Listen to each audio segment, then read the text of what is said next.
isip po natin ng peace, kapatid, walang gulo, walang away, walang labanan. Ay, mga kapatid, kung gusto mo nyo ng tahimik, talagang tahimik. Meron mo isang lugar na napakagandang puntahan, na tahimik, ano po? Alam po ninyo kung saan? Simenteryo.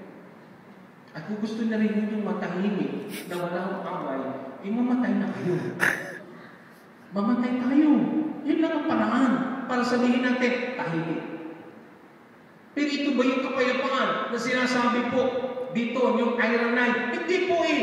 Yung kapayapaan na nagagaling kay Jesus, kakaiba.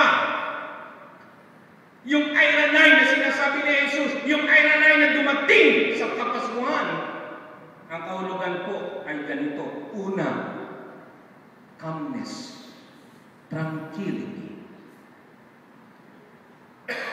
Anong ibig sabihin ng calmness? Yung ironite. Pag sinabi po, peace be with you, ang ibig sabihin nun, huwag tayo mag-away. Hindi po. Pag sinabi mo, peace be with you, ang ibig kong kahulugan nun, calmness. Ano ba yung Tagalog mo? Ha?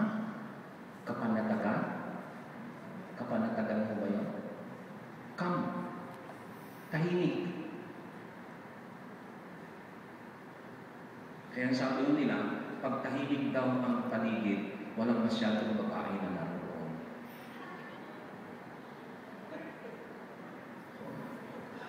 Sa mga lalaki, tama ba yan? Sa mga babae? Mali daw.